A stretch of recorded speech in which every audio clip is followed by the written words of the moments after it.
My husband said that if he ever had to choose between letting me or his parents' dogs live, he'd choose the dogs. Now I want to leave. My husband is watching 2, out of 4, of his parents' golden retrievers during Christmas. So, 2 of them are here at our apartment. They are old and sweet, and one of them can barely walk. I've always loved his parents' dogs, and I show them affection when they are here. The other night, though, he let me know that it is a priority that the dogs, well, mainly one dog since the other can't get on the bed, sleep on the bed, and I'll either need to sleep on the guest bed or move my legs for the dog. I asked why they couldn't sleep on the guest bed, the floor, or literally anywhere else.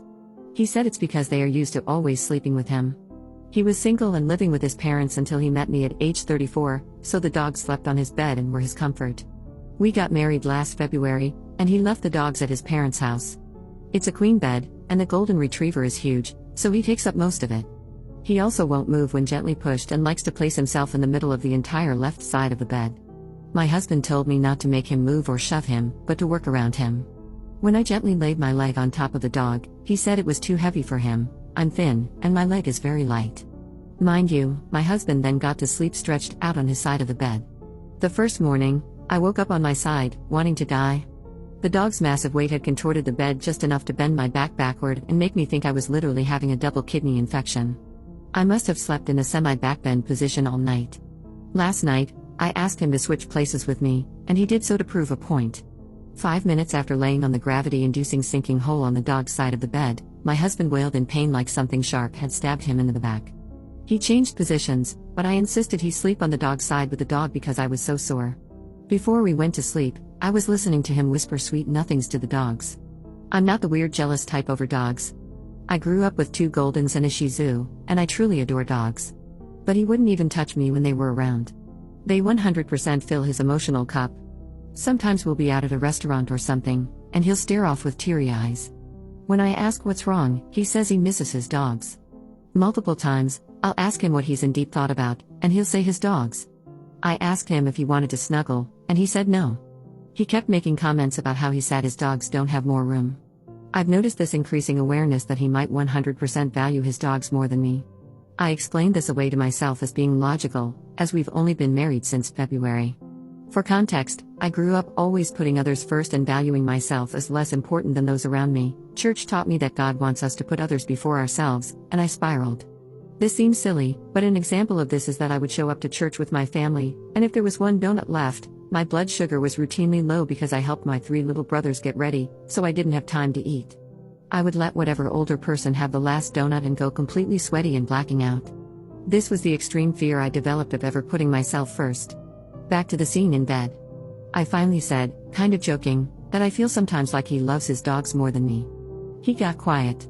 Like I said, I was kind of joking at first, but his silence was deafening. I said, "Oh my God, do you?" Silence. "Are you serious?" He finally sighed and said, "Well, they are my babies. They're my everything." I was completely silent. Stunned. I'm also aware that love for dogs and human love are not the easiest things to compare in a question like this, but it seems he wasn't aware of that because he knew how to answer. I asked if he was serious, and he said yes. I pushed it further because, of course, I did. I had to know the extent of this unsettling answer. I asked if a gun was to either my head or the dogs' heads, would he choose me or the dogs? He got quiet again and told me that's not a fair question because it would never happen. WTF. So I insisted on my hypothetical question because now I was just shell-shocked. He finally admitted that he would choose to let me die over the dogs. Oh, and my daughter. His stepdaughter. He said he'd choose to let both me and my daughter die. Over his parents' dogs. I was visibly upset and shocked at how seriously he answered. I said, "Do you even love me?" He got quiet. I asked again. Silence. He could see I was horrified and tearing up. He finally got annoyed and said, "Of course I do," and that he only hesitated because it was a stupid question. He then said he was kidding about the dog stuff and only answered that way to show me those were stupid questions. Only, guys, he wasn't kidding. I truly believe no part of that was a joke. I know joking? He was not kidding at all. Update 3 hours later. I've been reading all of your comments and obviously gaslighting myself into wondering if he was joking. He doubled down yesterday morning and said he only answered that way because I was being ridiculous. I don't know, I still felt uneasy about everything. Last night, I was sick and exhausted. My throat was swollen, my back hurt, and I had gotten 2 hours of sleep the night before. When I went to bed, both dogs were on the bed this time. I asked if we could lift the dog that can't walk well to the floor since that's where he likes to sleep, as he can't get on or off the bed alone. My husband got up to gently move him to the floor, but the golden didn't much prefer it, so my husband instantly gave up. Mind you, the dog was literally taking up the lower left corner, 1/4 or more, of the bed. I asked if he could gently insist the dog get on the floor. He explained that the dog would need to move to the floor later in the night, but he didn't feel like doing it at that moment, so no, he wouldn't make him move right now if the pup didn't want to. The dog got to stay. I said this makes no sense to me because he'd have to wake up later to move the dog anyway. He doubled down. I then focused on the second dog, who was stretched out, taking up the entire right half of the bed. My husband laid between them, spooning him. That left a small 2 feet by 3 feet area in the upper left corner of the bed for me, and I wasn't allowed to accidentally let my foot touch them in a way that could put pressure on them. Obviously, I lost it at this point. Having read most of your comments, I started telling him this was insane, that he needed to grow up, to actually put me first, or go marry his dogs. I said this was pathetic and embarrassing, for me to be of less value to him than his dogs. I asked, "You can't put your golden through slight discomfort and move him to the floor so your sick wife can sleep?" He responded with, "Move to the guest room." I said no.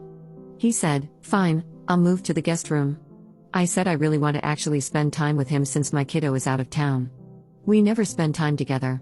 I suggested we both go to the guest room and let the dogs have our bed. He said no. It had to be just one of us, because he wanted the dogs to have one adult as a comfort presence and full access to the bed. At this point, I was obviously floored.